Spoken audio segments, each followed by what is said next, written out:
This time I have a Sony TCD5 that was sent in. This one here doesn't work. And I've warned people before about these ones. These ones here literally self-destruct. As I found out, it created myself a big headache. And you'll see why. And I tell people to take lots of photos when you're working on these ones because they have lots of little wires that break off, and this is exactly why I tell people to take lots of photos. Let's check it out. Well, it's another really warm day in the shop today. Got the fan beside me here. We'll speed it up. That's a little better. A fan I fixed a few years ago for a client, and it broke again, and she sent it back to me and bought an air conditioner, so I fixed it again. Used it last year and put it away, and it's still working. It's one of these Air Innovations units. They work pretty good. Anyway, today I got this, it might be affecting my voice just from the blades of the fan here, so if I sound a bit choppy, that's the reason. This is a TCD5M that was sent in with the instructions that says, "Hi, please feel free to check out the D5. You can repair and/or resell and/or both and/or keep for your own spare parts. Let me know what assessment you come up with." So we'll see whether this one's fixable or not. I have no idea what's wrong with it. I just unpacked it. Of course, nothing seems to work. But of course, that would be expected because I'm sure that there are no batteries in the unit. Or at least I would hope that there are no batteries in the unit. This is how I received it. So, oh boy, there's batteries in it. Radio Shack batteries. Geez, I hope they haven't leaked. Unbelievable. These have not leaked. These batteries have not leaked. Radio Shack. I wonder how old these are. They gotta be old. Like, I haven't seen Radio Shack batteries in, like, since the last century. Basically since all the Radio Shack stores closed up in Canada and it became the Source. And that was probably about 23 years ago or more. Let's just see whether there's any charge. I would not expect that these batteries would have any charge in them whatsoever. And I'd be wrong. 1.5 volts. That battery is fully charged. As is that one, 1.563. So I have no idea how old these batteries are. Are these recent Radio Shack batteries? I don't know whether I don't even think Radio Shack's around in the States anymore, is it? Are they? Someone correct me if I'm wrong, but I thought they went bankrupt. But it says it's custom assembled in the USA with foreign and domestic components for Radio Shack Corporation, Fort Worth, Texas. Anyway, the batteries are okay, so that's not the problem. But it won't turn on. So let's tear into this thing and see why it won't turn on.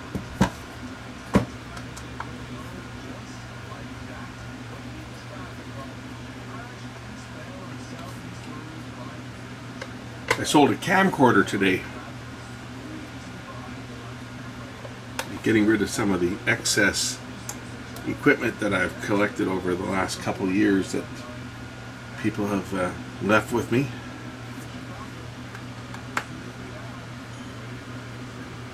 I have a little 8mm camera. And I know some of you are going to think, wow, you just struck it big. Those things go for a lot of money. Well, they don't. They go for 50 bucks. That's what an 8mm camera goes for here. So if someone's paying more than $50 for an 8mm camera as a player, they're paying too much.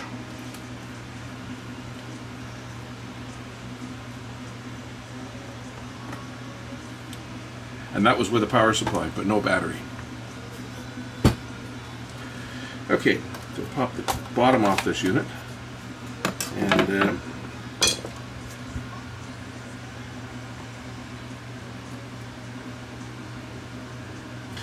common place where this unit fails and breaks is right here.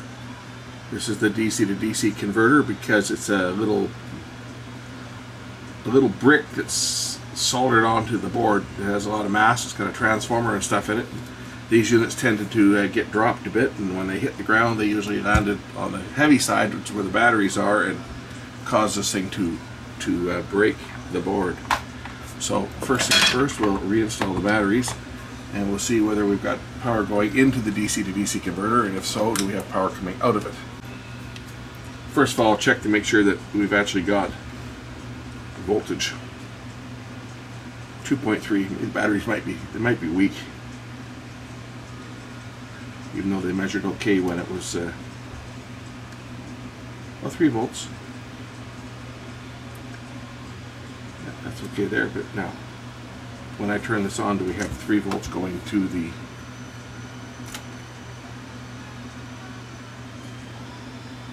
battery check shows okay.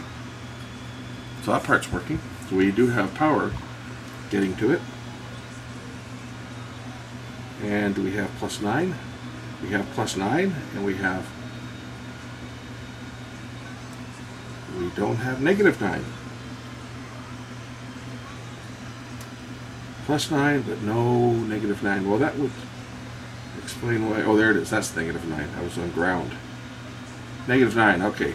+9, negative. I was looking at this here, right? But actually, it's pointing at this one. These ones are ground. So -9 and +9. So the DC to DC converter is working. So what's going on? Is this thing just not turning? Looks like the tape spools are not turning. Oh, fast forward's turning. Well, that's good. How about rewind? Rewind is turning. Just took a bit of coaxing there, but play is not turning. The pinch roller is turning, as you can see, but the take-up spool is not turning. So there's our problem with this one. This is going to be a gummed up, more than likely gummed up mechanism. That's where our fault is going to be on this one. And maybe there's other faults, maybe there's not, but that's the first place to look is the mechanism. So we have to tear this thing apart to get to the mechanism. These ones have those levers that get just the lubricant turns to like glue, and that's likely what's wrong with this, and that's why it's not working. There could be other faults, but we got to get the take-up spool turning before going any further. So we'll remove the top cover, as we need to get into the top as well on this one.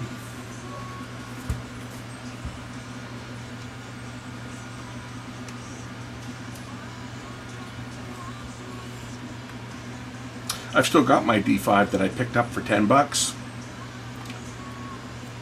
I don't think I've used it since I showed it to you guys a year or so ago. If you guys remember, I was at one of the second-hand places, and I just happened to be there when the guy came out with a cart full of stuff, and it was on the cart, and I grabbed it. And somebody else was ready to scoop it up. So kind of grabbed it before somebody else did. It didn't even have a price on it at the time. So I said to the guy, how much? And he said $10. So he put a price tag on it, and I bought it right away. Of course, I haven't been to the second-hand place in quite a while, because the last time I was there, someone got the idea that these old devices were worth selling for eBay type prices, so I stopped going there. And I think a lot of times the workers that work there are now getting the idea, and they're buying them themselves before they even go out on the shelf.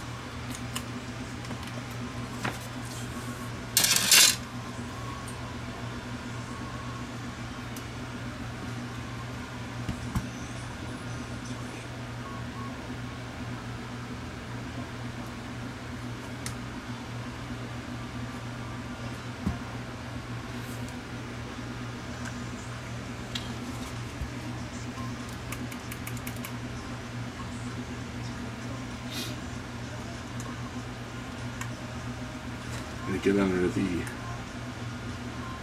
tape compartment as well.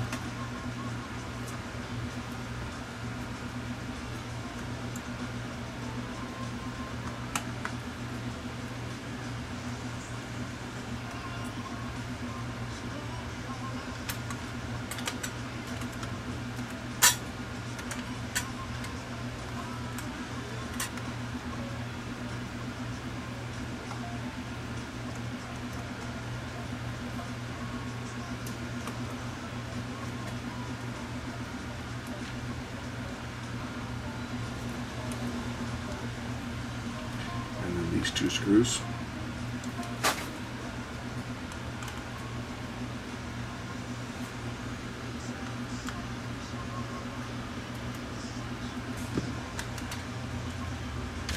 Now I can lift this piece out.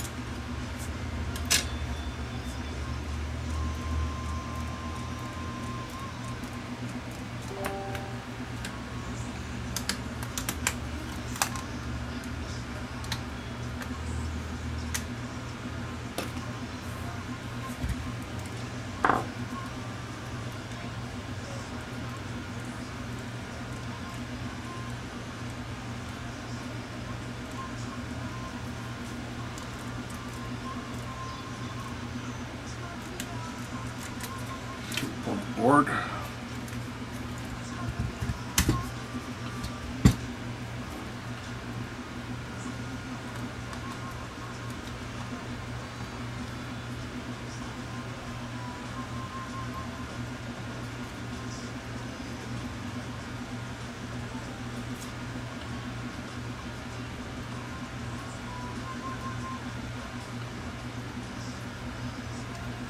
The problem with these units is these wires that are all stuck down to the board. You got to be really careful because they're very fine wires and they will pull off really easy. So I recommend anybody, before you start tinkering around with these wires, document where everyone goes, photograph them, so that if a wire breaks off, you can see where it went to put it back on.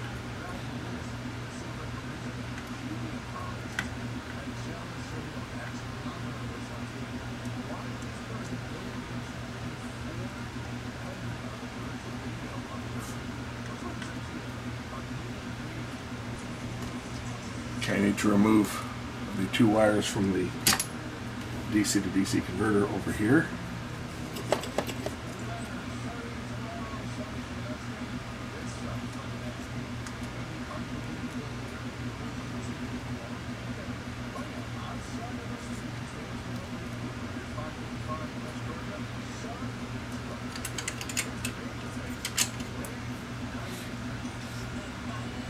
Always one last screw, right? So the play idler is this one right here. This is the one that is driven to drive the play idler. This is fast forward over here, and there's a rewind idler over there. There are 3 belts on this unit. There's one down here for rewind, there's one over here for the tape counter, and then there's this one here for play. And this one usually wears out. They all wear out, but this is the one that usually goes first, because it drives not only play, but it also drives the auto stop mechanism. Although it doesn't appear to be in bad shape, actually, it's, as you can see, it's got lots of elasticity. In fact, I think all the belts seem to be in relatively good shape on this. I don't see any belts that are really in bad shape. So why is the play idler not moving? It could be that this wheel is sticking. Let's just turn it on and see what it does. So I'll put it into play. Okay, so you can see that the wheel is certainly turning. Whoops. The hub is certainly turning. What did I put it in there? What mode did I put it in? I put it in rewind, I think. So there's play. And of course now play, the idler is now turning. I think the mechanism below, you can see the belt though, where it's been parked. Look at the way that the belt is deformed. It's been sitting for an awful long time without turning. We'll see how the other modes work. So fast forward, it goes like crazy. I have to spin the supply side because that's where the auto stop, I think, is on this one. If I'm not mistaken, the auto stop's on the rewind. So if I put in fast forward, oh yeah, it's going to stop anyway because the auto stop on this is our magnetic contact. I should say there's a Hall effect sensor right down here that detects this little magnet that's turning. If that magnet stops turning, it stops the motor. And that Hall effect sensor is right there. Right, so how that works is when the supply hub is spinning, that magnet that you see right here is in proximity to the Hall effect sensor up here. And as soon as it detects that it's stopped turning, it shuts the power off to the motor. Rewind's got lots and lots of torque on here, more than enough torque. Fast forward has plenty of torque too for turning the tape. Forward is not.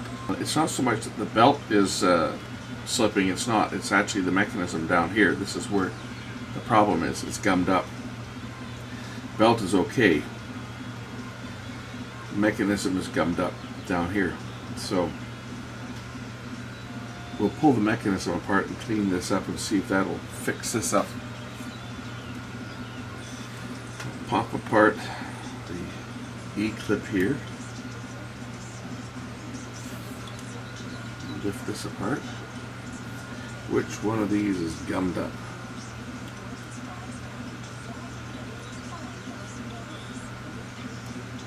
The whole mechanism is gummed up.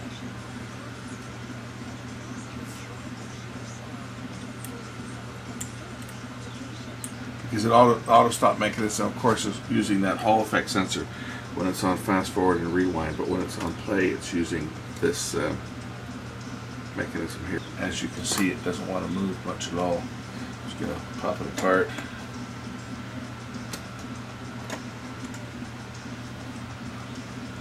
Find some needle nose pliers in here somewhere. I know I got a pair somewhere in here. I got this stupid tool bag that likes to eat tools. Needle nose pliers want to open up when they're in the bag, and they drop down and I can't get them out. Okay, so we'll just remove these two gears. There's one, and the other one's this one. And of course it doesn't want to move. Take that one out of the way. This is the one that's gummed up right here. Don't want to break it.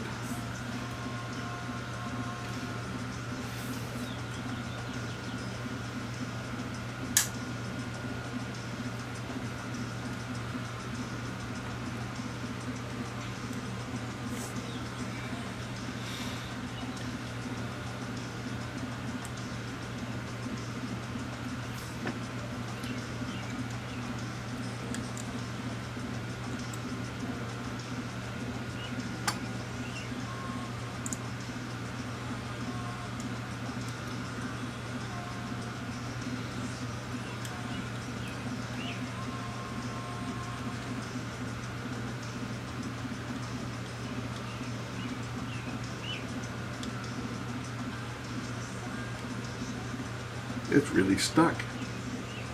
There we go.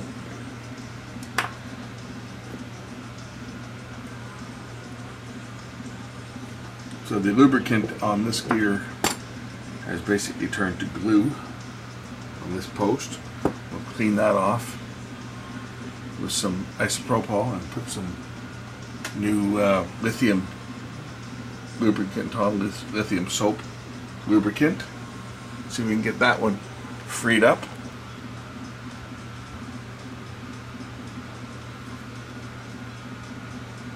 Get off the old dried up grease from the gears themselves and from the mounting post that the gear sits on.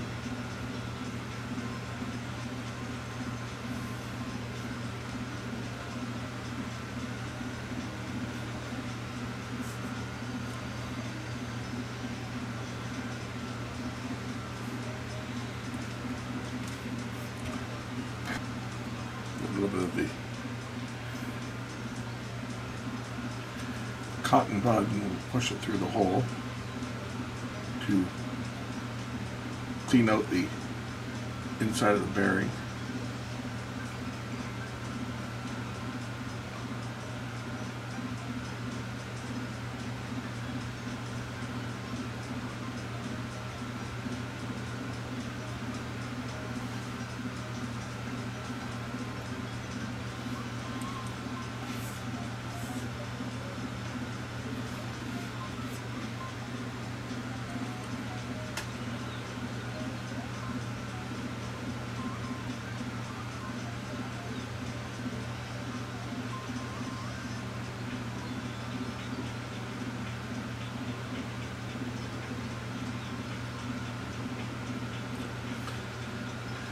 There you go. That should have that free of the old lubricant. You can put a little bit of new lubricant on and put this back together to see how freely it turns now and see if any other problems have cropped up. Just put a little bit of lubricant on each of the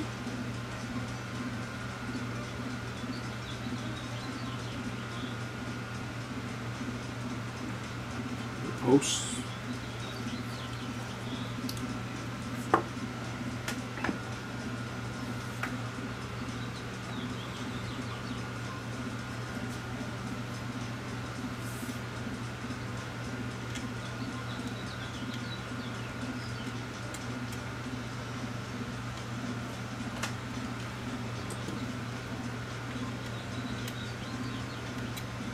Those ones aren't gummed up. Yeah, they turn nice and freely now. Put this other piece back on.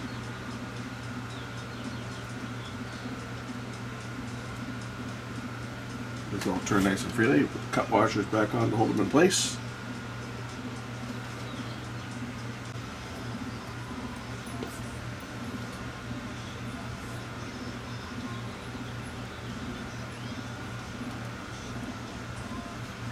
There it goes in like that. Yeah, there we go. And then the E-clip goes on top of this one.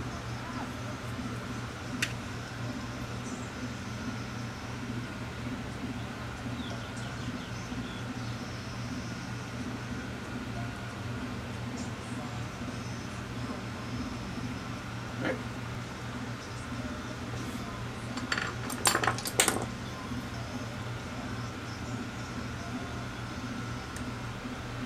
Jesus clip back on. There, that's a little better. Oh yeah, lots of torque now. That was why that was slipping, probably why it wasn't driving the play idler. Because the belt itself was okay. To give you an idea how fragile these wires are, the red wire exiting the motor, right where it went around the bracket here and was taped down, it actually broke. And I had no power to the motor. And I just happened to look at the wire and realize that the wire itself actually had broken right at the point where it went around. That gives you an idea how fragile these stupid wires are. I had to put another piece of wire in there just to extend it because the motor wouldn't turn on. When I put the batteries in it, the motor wouldn't turn on. But now it is. So we turn it on and we've got lots of torque here. And it's driving the drive idler, which is turning the take-up hub. You can see the take-up hub spinning away there.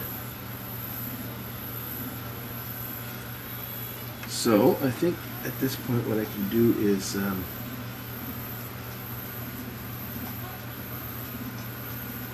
just observing how it's driving here. Clean up that idler just a bit, and then I'm going to throw the board back in and see if this thing plays.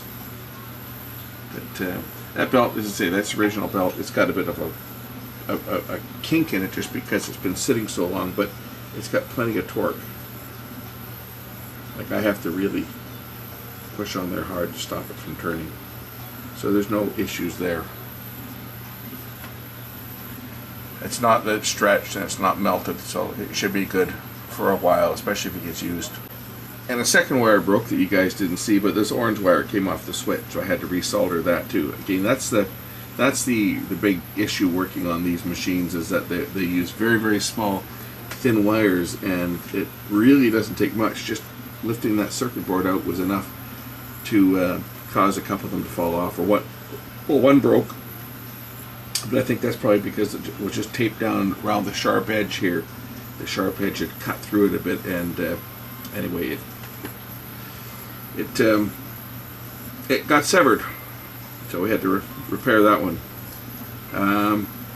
Yeah, I'm just going to turn this thing over here. I'm just going to check to make sure that this other little gear here, this little wheel here, is in place, but I think we're okay. Yeah, there's no problem with tension there. That's good. So that one's providing lots of tension to the play idler.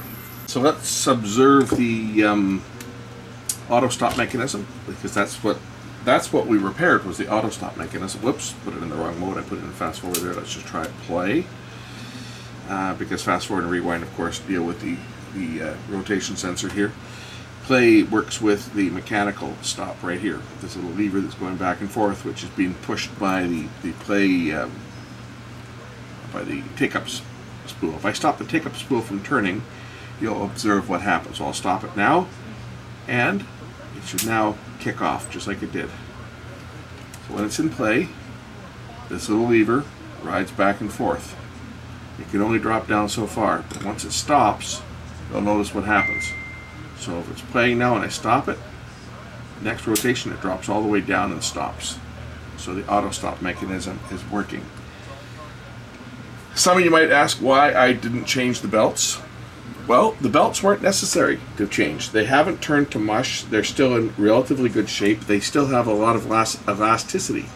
And that's how you check your belts. If your belts still have lots of elasticity to them, there's nothing wrong with them and there's no need to change them. The belts that went bad, for the most part, were a batch of bad belts that were made by a couple companies that just, after a few years, they just deteriorated and they all went bad, whether they were used or not. And there's other belts that are 40 years old, like this one here could very well be 40 years old.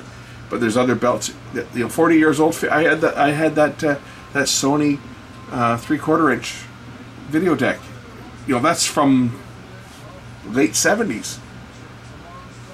And the belts were still fine. It depends on what the belts were made out of.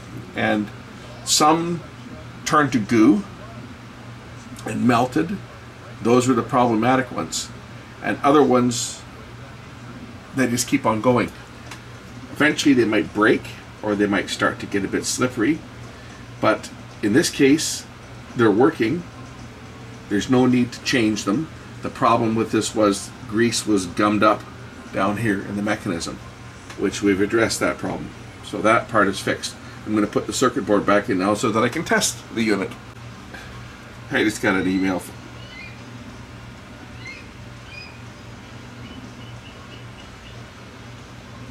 Big Bird is back.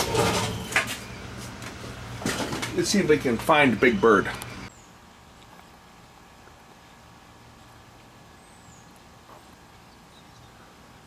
Here he is, sitting up in the tree. He's watching me.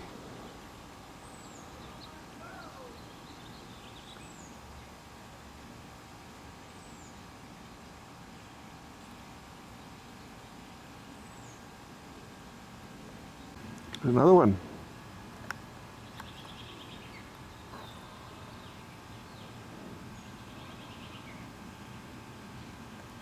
It's difficult to soar like eagles when the power lines make my camera focus on them instead of the bird.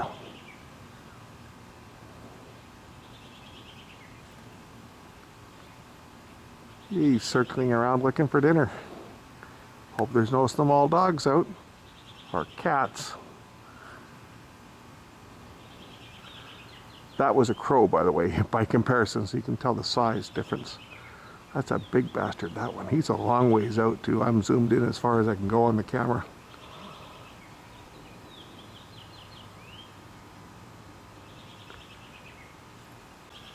This is the resident Baldy. He's always sitting up in that tree. And he's a big bugger, too. Look at the size of that thing. That bird is just huge. Just hoping he'll spread his wings and fly off while I'm here so you can see how big his wingspan is, because this is a big bugger, this one.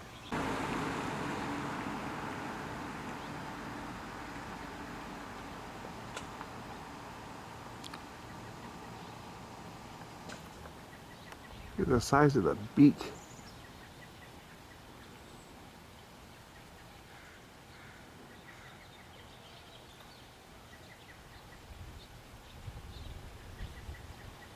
He's watching me.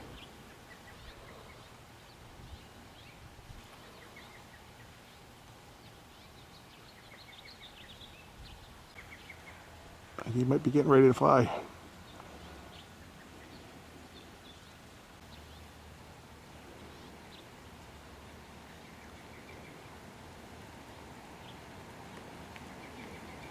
Maybe not.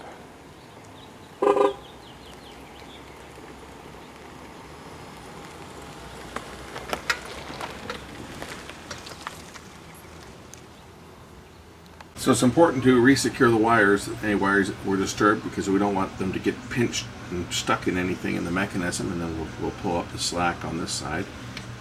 So I drop the circuit board back in.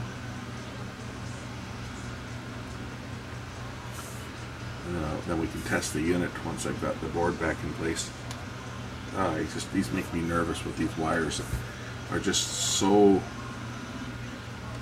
fragile. There we go. Okay, now I lost my power wire for my DC converter.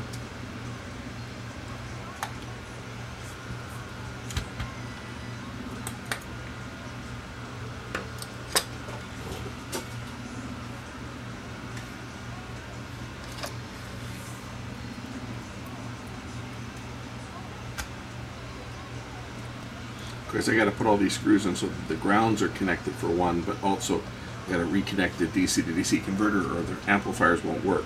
The only thing that'll work right now is the motor, which is all I tested, was to make sure the motor was spinning, as that runs on 3 volts directly, whereas the op amps need the positive and negative 9 volts.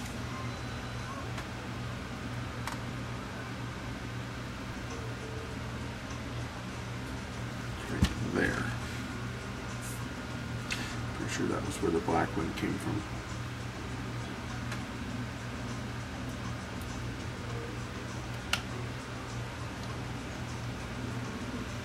Okay, reconnect the 3 volts input.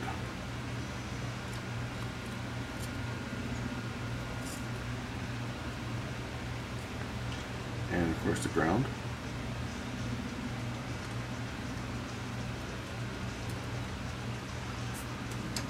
And now I should be able to test this, make sure it works. Make sure all the wires are out of the way so they're not going to get munched on something.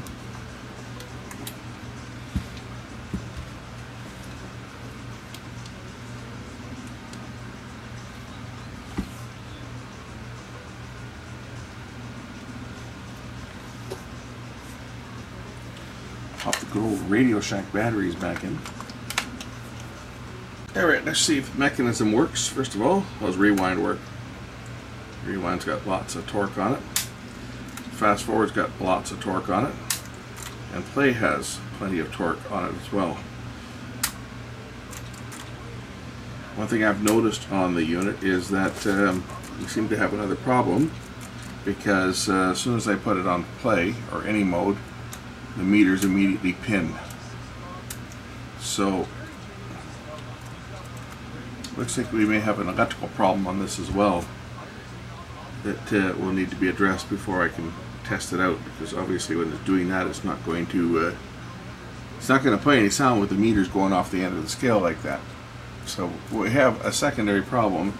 In addition to the fact that the mechanism had a problem, there is another problem that needs to be researched. So let's continue on this and see what's going on. So I got it plugged into the amplifier. Just say I'm not hearing anything. I'm not hearing any sound whatsoever.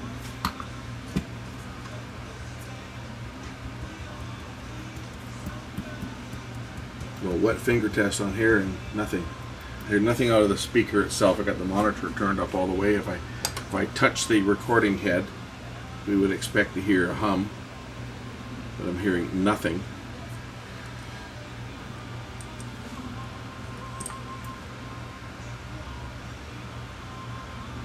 It looks like there was some corrosion around in this area here, you see? It looks like there's been some corrosion. I wonder if this is maybe where one of the regulars and stuff is down here. Looks like there's been some more work done over on this side. I'll just check for some voltages. Speaker amp. This is where the amplifier for the speaker is. We'll just check some voltages and see if we're missing any voltages. We know that we've got our 9.5 volts positive and negative. Let's just see if some of the other voltages are there or missing. I don't have a schematic for this thing handy, so I'm just going to try to look at some of the test points on the board here and see if I've got my plus 7 volts, which I do. I have my negative 7 volts. I have my negative 7 volts there, so that part's got power.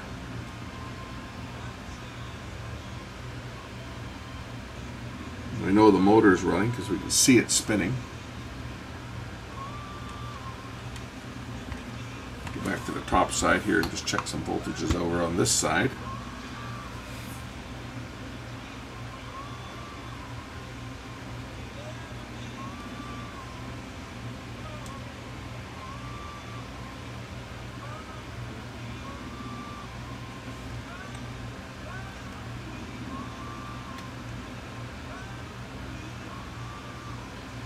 See any voltages on this board at all.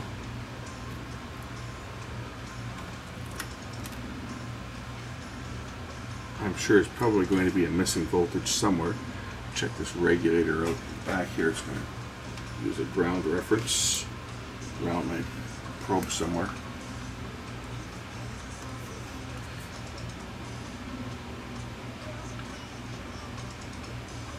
I think that's the motor. That's the motor speed control, that transistor there.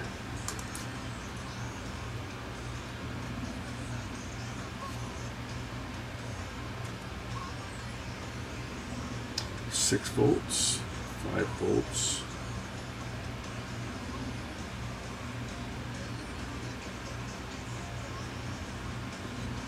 Definitely voltage getting to this IC.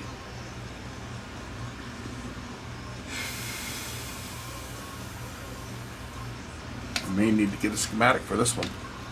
Okay, I've got a signal feeding in and out, looping through it. Listen what happens when I just hit record momentarily. I get no sound, but when I stop it,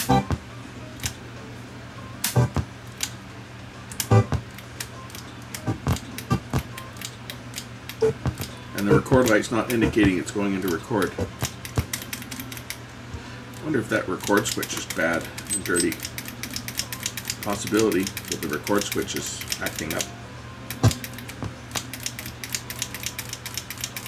Just clean it a bit here and see whether that just operate and see if it'll come clean. I don't know if that's the problem or not, but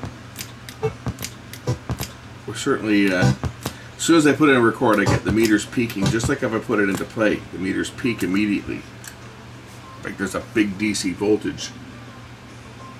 But when the power is removed, I get sound momentarily, as you heard. So I'll push record, nothing. But when I hit stop, I get sound momentarily. Isn't that really, really strange?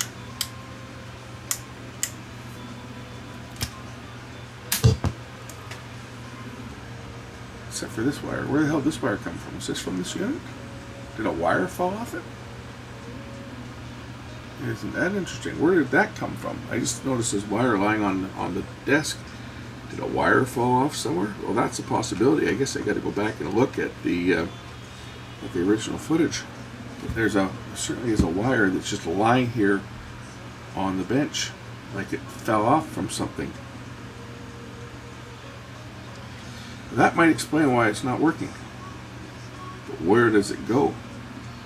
That's the question. I've got pictures of the unit itself, so I'll have to go back and look at the pictures and see if I can spot a black wire that may have fallen off somewhere when the board was standing up on end.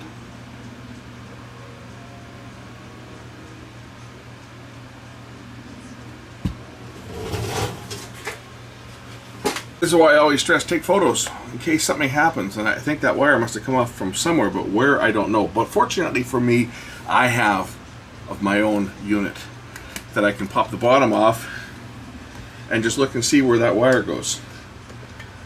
The next best thing to having a service manual is to have a unit of your own. So I'm just going to remove the bottom and see where that went. If it came from the bottom, maybe it came from the top. Who knows? But let me go and look and see. I'll just put all the screws from my own in a separate pile, and we'll see where it came from.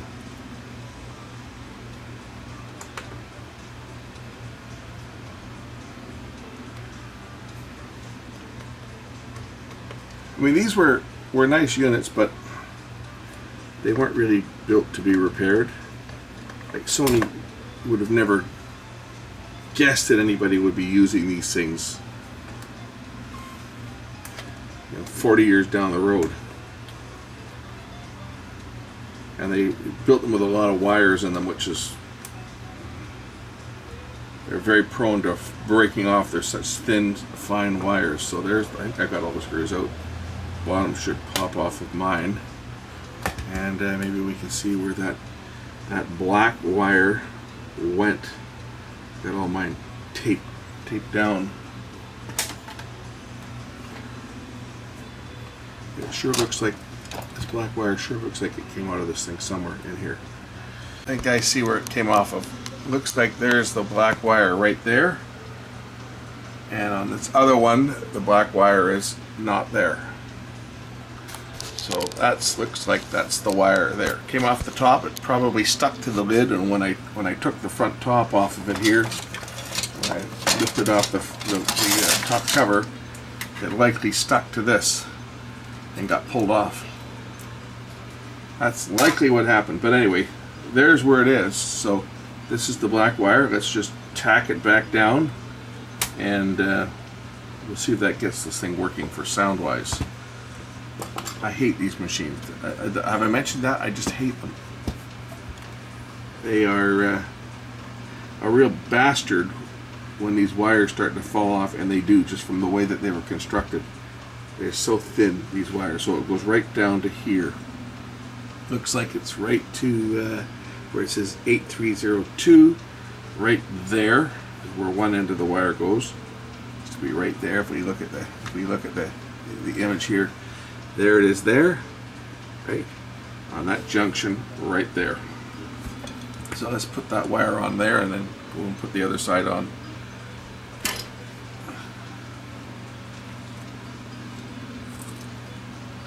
That's why I say when you're working on these things, photograph them. Take lots of high resolution photos, because otherwise if you don't have a manual, and even if you have a manual, it's a pain in the ass to try to figure out where wires go. Mine, I made it easy for myself just because I happen to have one that I could compare. I looked at the bottom board first and realized that there was nothing missing from the bottom board. So I thought, well, it's got to be on the top. It's got to be on the top side. And sure enough, the jumper wire is missing. It goes right down there.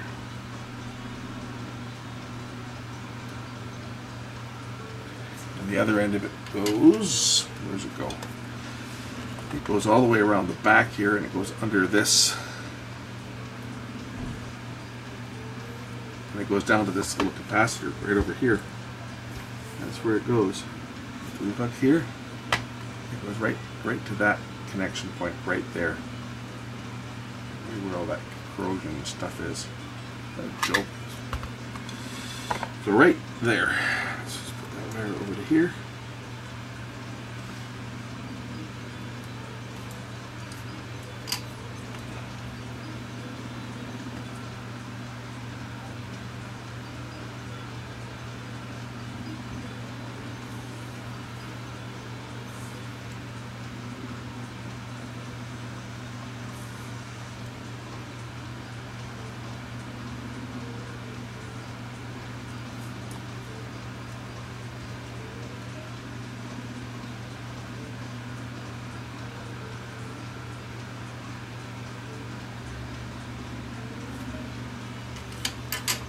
Okay, whoops, didn't stick.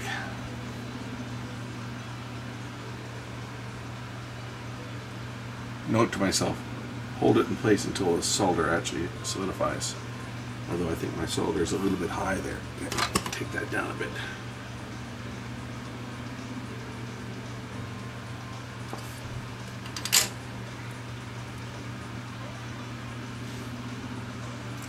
Alright, okay, now let's put some batteries back in this unit and see whether I get any sound.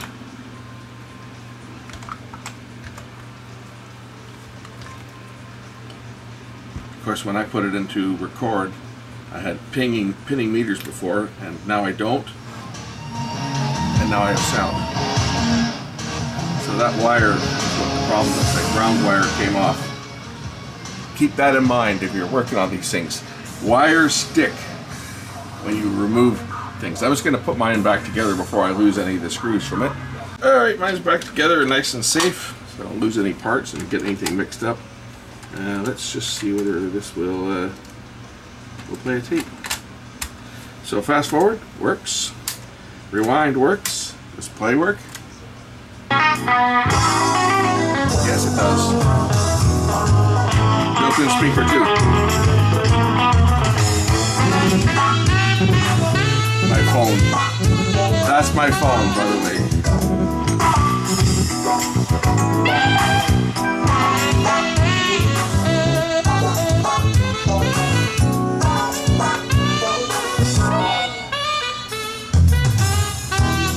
Love the meters on this thing.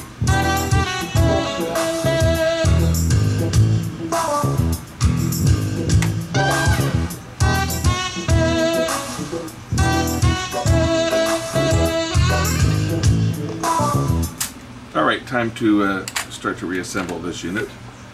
The reason I took this part apart on here is because quite often this gets stuck and gummed, but it's not. That's why I took this apart. That's part of the auto stop. Right? So how it works when it's in forward is this is what's riding back and forth, you see? And when it stops, that is what makes the auto stop work, you see? There's a little lever there. And they have a tendency to get, this gets gummed up. So that's why I took this part apart, just to verify that that's good. Everything else is working fine on here. There's plenty of torque, as you saw. The only real problem with this, no belts, as we saw. The only real problem with this was the mechanism, the auto stop mechanism, the gearing got all gummed up. So now I can start the process of putting this one back together and getting hold of the guy that owns it and see what he wants to do. Whether his letter said he could give it to me for parts or get me to sell it for him. Well, we'll see. I'm not really in the market for another one of these D5s. I've already got one, so I'm not really looking for another one, but we'll see what happens with this one. I'll have to get in touch with the guy that owns it. I'm sure he's going to want this back now that it's working, because say when it wasn't working, it wasn't worth anything, and now it's got some value to it. So let me start to reassemble. We'll get the tape door back on first.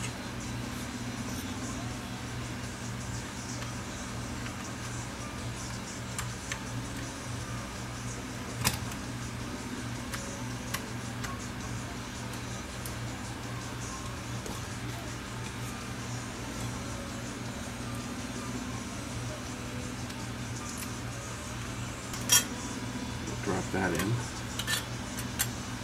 and secure it down first with a couple of small screws. I think it was these ones.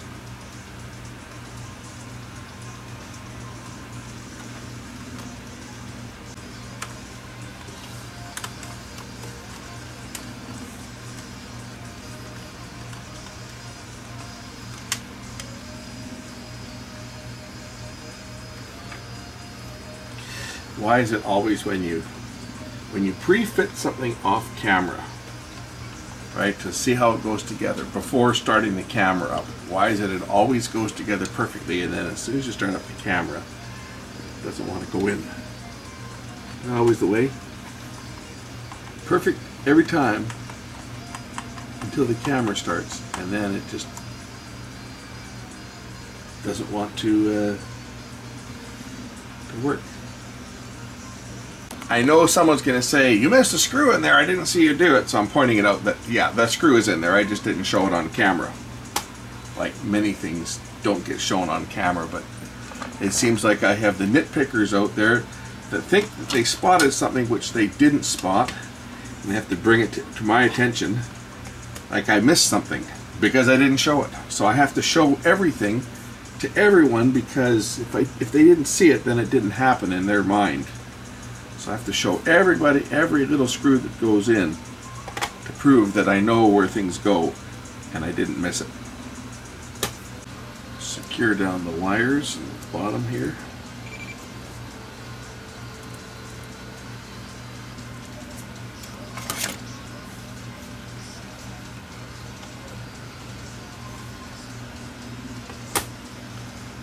Bottom cover.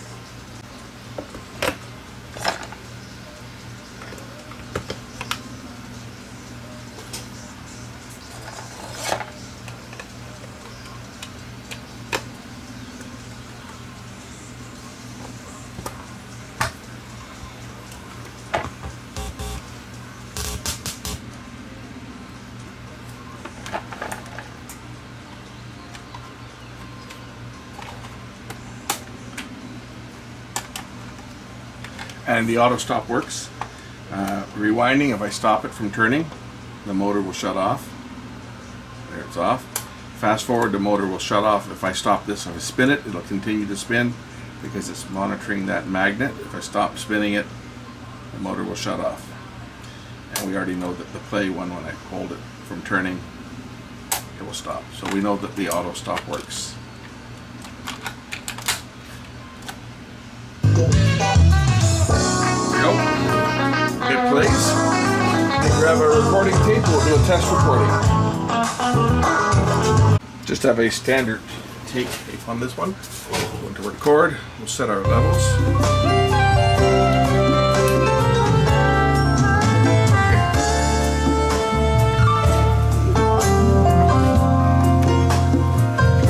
We'll find something to record.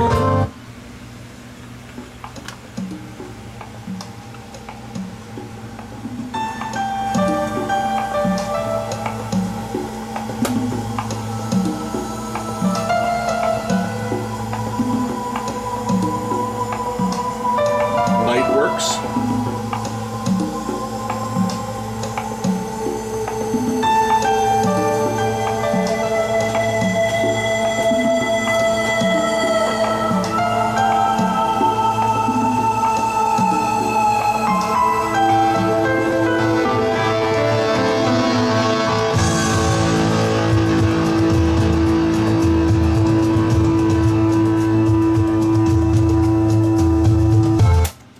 Okay, we'll just rewind it and play it back.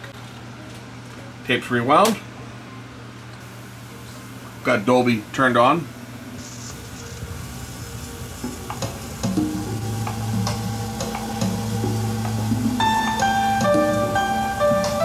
These machines sound really good. The wow and flutter on these is just very low because it's a disk drive, a direct drive type.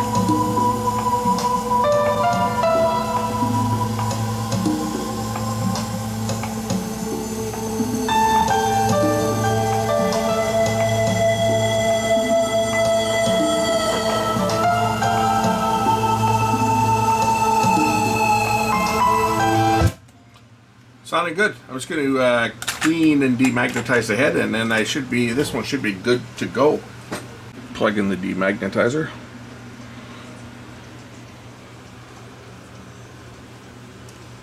Bring it around the head and the capstan and everything.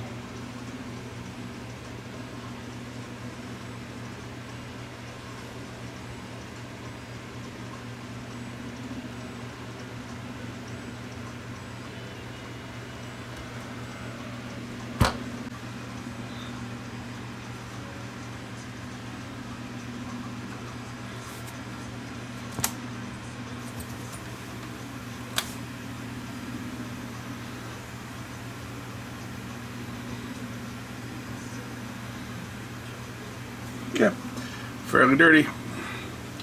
Anyway, done. This one is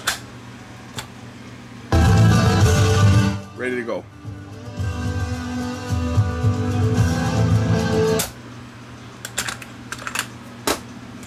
Thanks for watching.